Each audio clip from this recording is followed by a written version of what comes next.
때문에. 너 지금 엄청 당황했지? I've always said that house phones were pure evil. And this movie confirms it.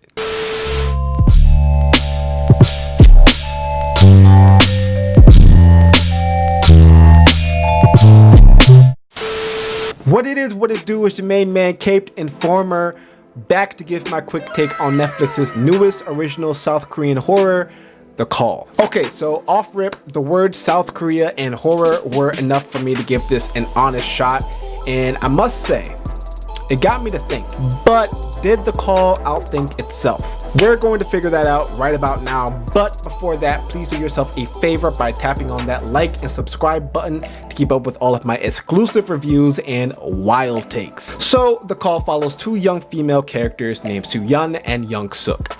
The story begins once these two discover that they can communicate across a 20-year time gap using a landline phone in the same house. Soo-yeon is the character living in the present, and the one we're following throughout the story. She is portrayed by actress Park Shin-hye, who was awesome and who some may recognize from the zombie thriller #Alive, also on Netflix. Young Suk is the one living in 1999 and who we soon find out is living in torturous conditions with her superstitious aunt. Young Suk is portrayed by Jun Jong-soo, who was equally as awesome and terrifying, may I add. After a couple back and forth calls, they figure out more about each other, ask questions about what their respective time periods are like, and most importantly, what they most truly desire. The two soon confide in each other to help their circumstances by either changing the events of Soo-yeon's past or Young Suk's immediate future. Their two timelines run parallel with one another, because one is in the past. Any changes that happen in the past will of course change the future. However, the past isn't changed until information from the future enables this change. Screwing with the natural timeline. What could go wrong, right? Wrong.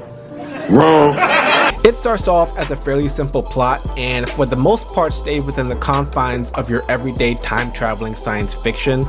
However, there were at least more than one instance that the movie tended to start making up the rules as they go, which I feel did and will turn some people off.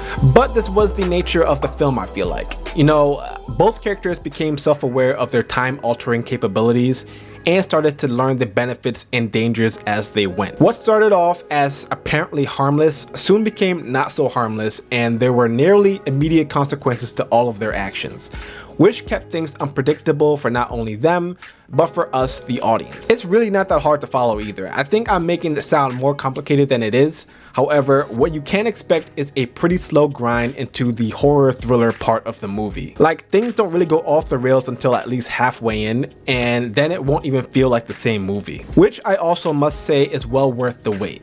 It definitely pays off and provides the adequate build-up that you need to feel the raw tension between the two characters. It ultimately comes down to a battle of wits, and the engaging story keeps you hooked right up until the end. Oh, and the end is something else that I'm sure will divide a lot of people.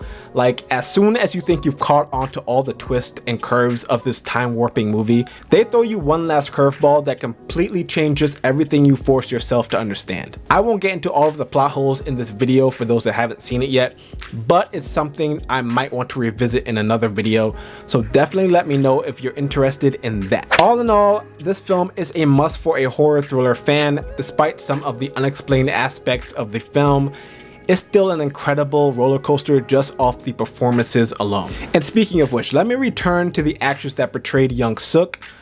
She really needs to be featured in another main villain role pronto for another feature film. She was far too convincing and stole an abundance of scenes in this. Guys, that's going to do it for this review, but please let me know your thoughts on The Call in the comments below. Don't forget to drop a like on this video, subscribe, and I'll catch you guys all in my next one.